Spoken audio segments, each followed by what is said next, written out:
Good morning আপোনালোক সকলোকে মোৰ চেনেলটোলৈ পুনৰবাৰ স্বাগতম জনাইছোঁ। এতিয়া চাহ খাবৰো সময় হৈছে, সেইকাৰণে ভাবিছোঁ এটা মালপোৱা ৰেচিপি বনাওঁ।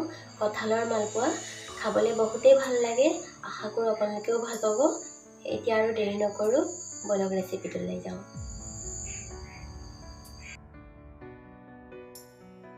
কঁঠালৰ মালপোৱা বনাবৰ কাৰণে এয়া মই অলপমান কঁঠাল লৈছোঁ।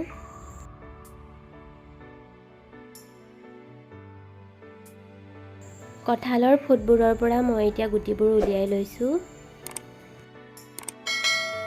কঁঠালৰ পৰা এয়া মই গুটিখিনি উলিয়াই ল'লোঁ।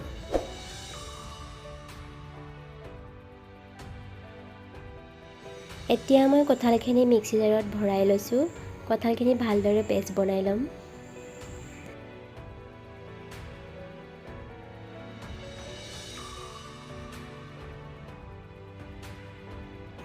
এয়া কঁঠালৰ পেষ্ট ৰেডি হৈ গ'ল। এতিয়া মই এখন চাকনি লৈছোঁ, তাতে কঁঠালৰ পেষ্টখিনি ভালদৰে চাকি ল'ম। কিবা থাকি যাবও পাৰে, সেইকাৰণে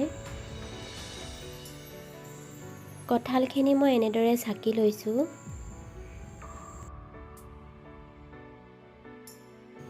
এয়া মই একাপ ময়দা লৈছোঁ।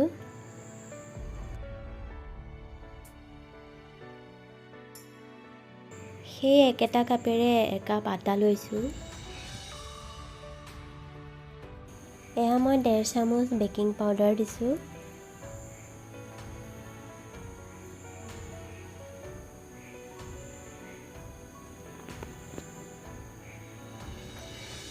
এয়া অলপমান নাৰিকলো দি দিছোঁ। মোৰ তাত নাৰিকল আছে কাৰণে দিছোঁ, আপোনালোকে নিদিলেও হ'ব। নাৰিকল দিলে পিঠাটো খাবলৈ বেছি ভাল হয়।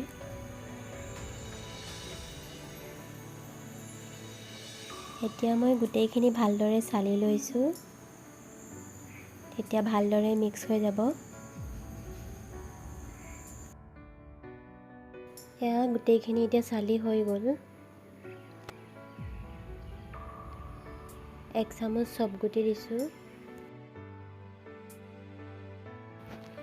এয়া একাপ মই চেনি লৈছোঁ।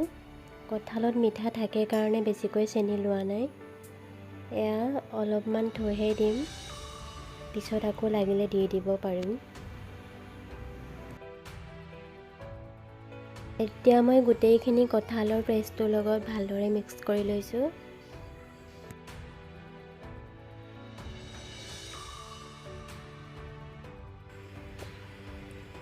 এয়া মই একাপ গাখীৰ লৈছোঁ।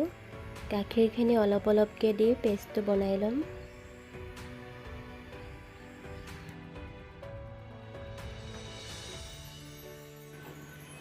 পেষ্টটো বেছি ঢিলাও হ'ব নালাগে, বেছি ডাঠো হ'ব নালাগে, সেইকাৰণে মই অলপ অলপকৈ গাখীৰ দি মিলাই আছোঁ, একেবাৰে দি দিয়া নাই।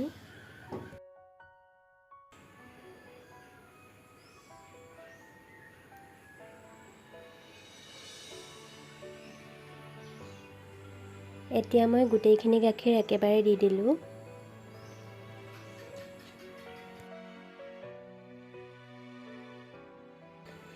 এয়া কঁঠালৰ পেষ্টটো ৰেডি হৈ গ'ল মালপোৱা বনাবৰ কাৰণে। ইমানটো জোখৰ হ'লেই মালপোৱা হৈ যাব।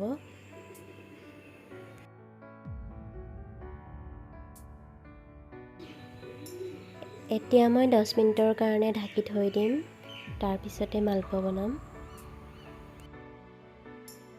এয়া মই মালপোৱা বনাবৰ কাৰণে কেৰাহীটো গেছত পাতি দিছোঁ।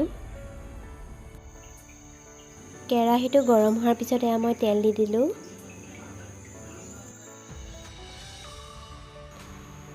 তেলখিনি গৰম হোৱাৰ পিছত এয়া মই মালপোৱাটো দি দিছোঁ তেলত।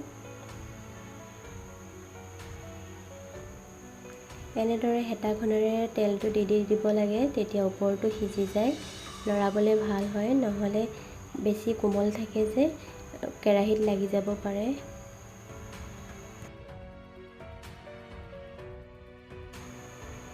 মালপোৱা মই কম চিমত বনাই আছোঁ।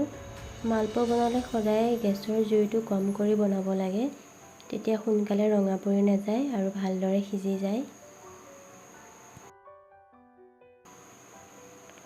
মালপোৱা মই এটা এটাকৈ বনাই আছোঁ, কাৰণ 2-3টা বনালে লৰাবলৈ বেয়া হয়, সেইকাৰণে এটা হোৱাৰ পিছত এটা দি বনাই আছোঁ।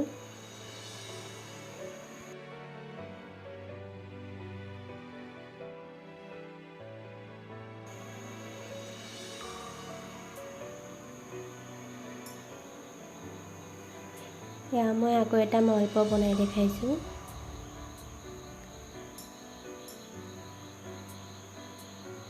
কঁঠালৰ মালপোৱা বনাবলৈও বহুত সহজ আৰু খাবলৈও বহুত টেষ্টি হয়।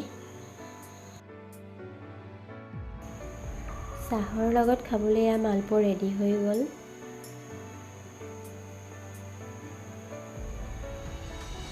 কিমান কোমল হৈছে মালপোৱাটো। এতিয়া মই চাহ খাই আহিছোঁ।